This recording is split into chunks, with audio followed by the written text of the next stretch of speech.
Hi നമസ്കാരം, ഞാൻ സെബിനെറ്റ് explorer ചാനലിലേക്ക് നിങ്ങൾക്ക് ഏവർക്കും സ്വാഗതം. എല്ലാവരും സുഖമായിട്ടിരിക്കും വിശ്വസിക്കുന്നു. ഇന്നിപ്പം നമ്മൾ ഈ വന്നിരിക്കുന്നത് വെച്ച് കഴിഞ്ഞാൽ നമ്മുടെ LBSൻ്റെ ഓപ്ഷൻ രജിസ്ട്രേഷൻ നേഴ്സിങ്ങിന് വേണ്ടി അവർ പുതിയ കോളേജും വന്നിട്ടുണ്ട്. അത് ഏതൊക്കെയാണെന്നുള്ളതും അതുപോലെ തന്നെ ഓപ്ഷൻ രജിസ്ട്രേഷൻ എന്ന് വരെയാണെന്നുള്ളതും അതുപോലെ തന്നെ അലോട്ട്മെൻറ്റ് ഇനിയും പബ്ലിഷ് ചെയ്യുന്നു. അതുപോലെ തന്നെ ഡിപ്ലോമയുടെ റാങ്ക് ലിസ്റ്റും പബ്ലിഷ് ചെയ്തിട്ടുണ്ടായിരുന്നു, പ്രൊഫഷണൽ റാങ്ക് ലിസ്റ്റും. അതുപോലെ തന്നെ ഡിപ്ലോമയുടെ എത്ര ഇൻഡെക്സ് വരെ കഴിഞ്ഞ പ്രാവശ്യം കയറിയിട്ടുണ്ടെന്നുള്ളതാണ് ഈ വീഡിയോയിൽ പറയാനായിട്ട് ഉദ്ദേശിക്കുന്നത്. വീഡിയോയ്ക്ക് കിടക്കുന്നതിന് മുമ്പ് തന്നെ നമ്മുടെ ഓപ്ഷൻ രജിസ്ട്രേഷൻ്റെ ബാക്കിയുള്ള എല്ലാ ഡീറ്റെയിൽ വീഡിയോ നമ്മുടെ ചാനലിൽ ചെയ്തിട്ടുള്ളതാണ്. കണ്ടിട്ടില്ലാത്തവരുണ്ടെങ്കിൽ അടുത്ത ഡിസ്ക്രിപ്ഷൻ ബോക്സിലും മേളിൽ ഐക്കണിലും പിൻ ചെയ്ത് വെച്ചിരിക്കാം. നിങ്ങളിത് കഴിഞ്ഞിട്ട് അത് കാണാതെ ഓർപ്പിക്കുന്നു. അപ്പോൾ അതിന് മുമ്പ് തന്നെ നമുക്ക് ഇൻസ്റ്റാഗ്രാം ID കൊണ്ട് സെബിനെറ്റ് എക്സ്പ്ലോറർ എന്നാണ് ഇൻസ്റ്റാഗ്രാം ഐഡിയുടെ പേര്. താല്പര്യമുള്ളവരെ കയറി ഫോളോ ചെയ്യുന്നവരെ ഓർപ്പിക്കുന്നു. അപ്പോൾ നമുക്ക് നേരെ സമയം കളയാതെ വീട്ടിൽ കിടക്കും. ആദ്യം തന്നെ പറയാനുള്ളതെന്ന് വെച്ച് കഴിഞ്ഞാൽ 18/11/24 Monday candidates can register course college option from 19, അതായത് 19-ാം തീയതി തൊട്ട്, അതായത് ഇന്ന് 5 മണി വരെ നിങ്ങൾക്ക് സമയമുണ്ട്. ഫോർ നേഴ്സിംഗ് ആണ്. New college and vacant seat in others. പുതിയ കോളേജുകളിൽ വെക്കാൻ പറ്റും. അതുപോലെ തന്നെ വേറെ വേക്കൻ്റ് ആയിട്ടുള്ള കോളേജുകളുടെ ലിസ്റ്റ് ഉണ്ടെങ്കിൽ അതിനകത്ത് വെക്കാനായിട്ട് പറ്റുന്നതായിരിക്കും ഇവിടെ ഓർപ്പിക്കുന്നു. അപ്പം വേക്കൻസി ലിസ്റ്റ് ഇതിനകത്ത് വന്നിട്ടുള്ളതാണ്. അവിടെ ഞാൻ കാണിച്ചു തരാം ഒടുവിൽ. പിന്നെ പറയാനുള്ളതെന്ന് വെച്ച് കഴിഞ്ഞാൽ 5 മണി വരെ സമയമേ ഉള്ളൂ. അപ്പോൾ നിങ്ങൾ എല്ലാവരും കയറി വെക്കുക. ഭാഗ്യം പോലെയൊക്കെ കിട്ടും. 289 മേളിലോട്ടുള്ളവർക്ക് മാത്രമേ കിട്ടാനായിട്ട് സാധ്യതയുള്ളൂ. അവരൊക്കെ നിൽക്കുന്നു, അതുപോലെ ആൾക്കാർ നിൽക്കുന്നുണ്ടെങ്കിൽ അവർക്ക് കിട്ടും. അത് കഴിഞ്ഞിട്ടൊക്കെ താഴോട്ടുള്ളവർക്ക് കിട്ടാൻ വേണ്ടി സാധ്യതയുള്ളൂ. അപ്പോൾ നമുക്ക് നേരെ ഏതൊക്കെയാണ് പുതിയ കോളേജ് വന്ന് നോക്കിക്കഴിഞ്ഞിട്ട് ഏതൊക്കെയാണ് വേക്കൻറ്റ് ലിസ്റ്റും നമുക്ക് എടുത്ത് നോക്കാവുന്നതാണ് ഓർപ്പിക്കുന്നു. അപ്പം പുതിയതായിട്ട് ഏതൊക്കെയാണ് കോളേജിൽ നിന്ന് വന്നിരിക്കുന്നത് വെച്ച് കഴിഞ്ഞാൽ നമ്മുടെ അൽഫോൺസ കോളേജ് ഓഫ് നേഴ്സിംഗ്, അതുപോലെ തന്നെ cooperative college of nursing, Shri Ayyappa college of nursing Vadasserikkara Pathanamthitta. ഈ 3 കോളേജാണ് വന്നിരിക്കുന്നത്. ഇവിടെ എല്ലാം 30 സീറ്റ് വെച്ച് കാണുമായിരിക്കും. അപ്പോൾ പിന്നെ നിങ്ങളുടെ ഭാഗ്യം പോലെയൊക്കെ കൊടുത്തു കഴിഞ്ഞാൽ കിട്ടുന്നതായിരിക്കും. ഫസ്റ്റ് വെക്കുന്നതെന്ന് പറഞ്ഞാൽ ശ്രീ അഭയ വെച്ചു, അത് കഴിഞ്ഞ് അൽഫോൺസ 3 കോഓപ്പറേറ്റീവ് വെച്ച് അങ്ങനെ വെക്കാൻ വേണ്ടി ശ്രമിക്കുക. അത് കഴിഞ്ഞ് ബാക്കിയുള്ള കോളേജും കാര്യങ്ങളും എല്ലാം ഗവൺമെൻറ് വെക്കാൻ താല്പര്യമുള്ളവരൊക്കെ ഗവൺമെൻറ് കൂടെ വെക്കാൻ വേണ്ടി ശ്രമിക്കുക. പിന്നെ നോക്കാനുള്ളതെന്ന് വെച്ച് കഴിഞ്ഞാൽ വേക്കൻസി ലിസ്റ്റാണ്. അതുകൂടെ ഒന്ന് നമുക്ക് നോക്കിയേക്കാം.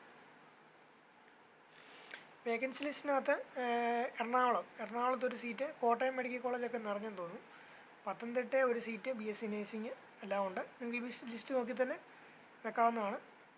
പിന്നെ ഫിസിയോതെറാപ്പി വേണമെങ്കിൽ saint Mary's college of physiotherapy അങ്ങനെ വെച്ചാൽ ഫസ്റ്റ് അത് തന്നെ വെച്ചോ കിട്ടുന്നതായിരിക്കും. പിന്നെ ലിറ്റിൽ ഫ്ലവറും ഫസ്റ്റ് വെച്ചോ. ഞാൻ പറഞ്ഞ ഫിസിയോതെറാപ്പിക്കാണ് വെച്ച് കഴിഞ്ഞാൽ അവർക്കും അത് തന്നെ കിട്ടുന്നതായിരിക്കും. പിന്നെ BSc നേഴ്സിങ്ങിന് പത്തനംതിട്ട മാർക്കുള്ളവർ നോക്കുവാണെങ്കിൽ പത്തനംതിട്ട കോളേജ്, ഗവൺമെൻറ് കോളേജ് നോക്കാവുന്നതാണ്. പിന്നെ അർച്ചനായി നോക്കാവുന്നതാണ്. ഞാൻ പറഞ്ഞ പോലെ അർച്ചനയൊക്കെ ഫസ്റ്റ് നോക്കുവാണെങ്കിൽ കിട്ടുന്നതായിരിക്കും. അതുപോലെ ലിസി ആയാലും കോളേജ് ഓഫ് നേഴ്സിംഗ്, പിന്നെ നൈറ്റിംഗലൊക്കെ ആണെങ്കിലും നോക്കിയാൽ ഫസ്റ്റിന് കിട്ടും. പിന്നെ കോട്ടയം മെഡിക്കൽ കോളേജ് ഡയാലിസിസ് 2 സീറ്റുണ്ട്, നിങ്ങൾക്ക് നോക്കാവുന്നതാണ്. അതുകൂടെ ഡയാലിസിസ് നോക്കുന്നവരൊക്കെ ഫസ്റ്റ് തന്നെ ആ കോളേജൊക്കെ വെച്ച് നോക്കാവുന്നതോടെ ഓർമ്മിക്കുന്നു. അപ്പോൾ ഇത്രയൊക്കെയാണ് നേഴ്സിനെ കുറിച്ച് പറയാനായിട്ടുള്ളത്.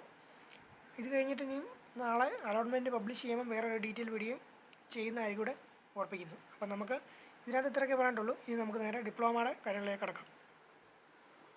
ഡിപ്ലോമയ്ക്കകത്ത് പറയാനുള്ളതെന്ന് വെച്ച് കഴിഞ്ഞാൽ ഇതിനകത്ത് പ്രൊഫഷണൽ റാങ്ക് ലിസ്റ്റ് വന്നിട്ടുണ്ടായിരുന്നു. 20-ാം തീയതി വരെ സമയം ഉണ്ടായിരുന്നു. അതായത് ഇന്നലെയായിരുന്നു 5 മണി വരെ സമയം ഉണ്ടായിരുന്നു. എന്തെങ്കിലും തെറ്റാണെങ്കിലും ഉണ്ടെങ്കിൽ തിരുത്ത് മാറി വരുന്നതായിരിക്കും. കുറഞ്ഞ മാർക്കായാലും കൂടുതൽ മാർക്കൊക്കെ ആയാലും അവരത് മാറി തരുന്നതായിരിക്കും. അതുപോലെ അപ്രൂവ്ഡ് കോളേജ് ലിസ്റ്റും വന്നിട്ടുണ്ട്. അപ്രൂവ്ഡായിട്ട് IMC അപ്രൂവ്ഡായിട്ട് കോളേജ് ലിസ്റ്റും അത് പബ്ലിഷ് ചെയ്തിട്ടുണ്ട്. അത് 18-ാം തീയതി വന്നതാണ്. തിരക്കും കാര്യങ്ങളായി പോയതുകൊണ്ടാണ് ചെയ്യാൻ പറ്റുന്നത്. ഫീസും കാര്യങ്ങളും എഴുതിയിട്ടുണ്ട്. 7240 MLTക്ക് token fee. Kottayam medical college, Alappuzha എല്ലാം ആ റേഞ്ചിലാണ് പോകുന്നത്. പിന്നെ അടുത്തതെന്ന് പറഞ്ഞു കഴിഞ്ഞാൽ പിന്നെ ഹെൽത്ത് ഇൻസ്പെക്ടർ അതർ പാരാമെഡിക്കൽ സ്ട്രീമിനാണെങ്കിൽ 27,500 രൂപയാണ്. അത് പ്രൈവറ്റിലാണ്. ഗവൺമെൻറ്റിലാകുമ്പോൾ അത് ഇച്ചിരി കുറവും കാര്യങ്ങളൊക്കെ വരുന്നതായിരിക്കും. നിങ്ങൾക്ക് ഇത് നോക്കിക്കഴിഞ്ഞാൽ കാര്യങ്ങൾ നല്ല വ്യക്തമായിട്ട് മനസ്സിലാവുന്നതായിരിക്കും ഓർപ്പിക്കുന്നു. അപ്പോൾ ഓപ്ഷൻ രജിസ്ട്രേഷന് വേണ്ടി എനിക്ക് കുറച്ച് പേര് ആപ്ലിക്കേഷൻ ID രജിസ്റ്റർ ID ഒക്കെ ഇട്ടിട്ടുണ്ടായിരുന്നു. നമ്മളവർ ചെയ്ത് കൊടുക്കുന്നതായിരിക്കും. താല്പര്യമുള്ളവരൊക്കെ സെബിനെറ്റ് എക്സ്പ്ലോറിലോട്ട് ഇട്ടാൽ മതി. നമ്മളതുപോലെ തന്നെ ചെയ്യുന്നതായിരിക്കും ഓർപ്പിക്കുന്നു. അപ്പോൾ ഇതിനകത്ത് ഇത്രയൊക്കെ പറയാനുള്ളൂ. ഇനി അടുത്ത് ഫൈനൽ റാങ്ക് ലിസ്റ്റ് വന്നു കഴിയുമ്പോൾ ബാക്കി കാര്യങ്ങളെല്ലാം വരുന്ന വഴിക്ക് തന്നെ പറയുന്നതായിരിക്കും ഓർപ്പിക്കുന്നു. സംശയങ്ങളുണ്ടെങ്കിൽ താഴെ കമൻറ്റ് ബോക്സിൽ കമൻറ്റ് ചെയ്യുക, അല്ലെങ്കിൽ ഇൻസ്റ്റാഗ്രാം ഐഡിയിലോട്ടോ മെസ്സേജ് ഇടുന്നതായിട്ട് ഓർപ്പിക്കുന്നു.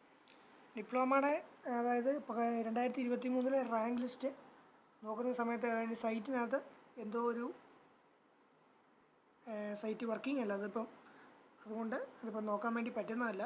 അപ്പോൾ അത് വേറൊരു ദിവസം അതിനായിട്ട് തന്നെ ഒരു വീഡിയോ ചെയ്യുന്നതായിരിക്കും എന്നുകൂടെ ഓർപ്പിക്കുന്നു. അതിപ്പം എത്ര ഇൻഡെക്സ് വരെ ഉള്ളവർക്ക് ഡിപ്ലോമയ്ക്കകത്ത് അഡ്മിഷൻ ലഭിച്ചിട്ടുണ്ടെന്നാണ് നോക്കാൻ വേണ്ടി പോയത്. പക്ഷേ അവിടെ ചെന്നപ്പം സൈറ്റ് ഇപ്പം വർക്കിംഗ് അല്ല. അത് റെഡി ആയി കഴിയുമ്പോൾ അതിനെക്കുറിച്ചുള്ള ഡീറ്റെയിൽ വീഡിയോ തന്നെ ചെയ്യുന്നതായിരിക്കും. ഇതിനകത്ത് ചെയ്യാൻ പോയാൽ ഇപ്പോൾ നല്ല ലെങ്ത് ആവുന്നു.